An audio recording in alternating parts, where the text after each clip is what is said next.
இன்னைக்கும் 7 தலைமுறையா வாழ்ந்தவங்களும் கிடையாது, 7 தலைமுறையா வீழ்ந்தவங்களும் கிடையாதுன்னு சொல்லுவாங்க. அதெல்லாம் கொஞ்சம் எச்சரிக்கையா பார்க்க வேண்டிய விஷயம்.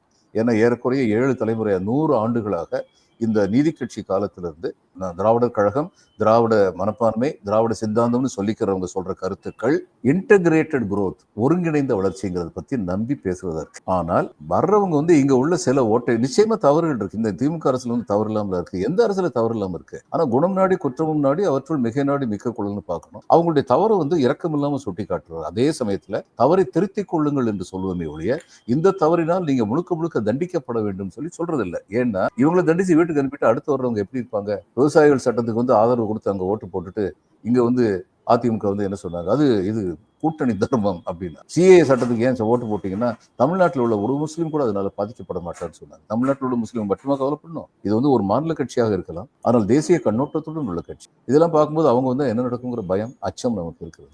அதே சமயம் இவங்ககிட்ட உள்ள தவறுகள் சரி செய்யப்பட வேண்டும் அப்படின்னு இருக்கு. அதனால இந்த 2 சித்தாந்தமும் ஒன்னா வராது. அவங்களுடைய பிஜேபியுடைய பழக்கமே என்னன்னா பேனை பெருச்சாளியாக்கி பெருச்சாலியை பெருமாளாக்குறது. போன தடவை ஒரிசா எலெக்ஷன்ல பூரி ஜெகநாதர் கோயில் ட்ரெஷரி சாவி தமிழ்நாட்டில் திருடிட்டு போயிட்டாங்கிற அர்த்தத்துல பேசினாங்க. இதை விட கீழ்த்தரமா என்ன தேர்தல் பிரச்சாரம் பண்ண முடியும்? இது மாதிரி தான் எங்கேயும் பண்ண போறாங்க. இன்னும் 6 மாசம் 8 மாசம் கழிச்சு பார்ப்பீங்க. இதெல்லாம் எதிர்த்து விழிப்புணர்வோடு இருக்க வேண்டியதும், நிகழ்கிற தவறுகளை சரி செய்வதும், அத்தகைய தவறுகள் இனிமேல் வராமல் பார்த்துக் கொள்வதும் இன்றைய ஆட்சியாளர்களுடைய கடமையாக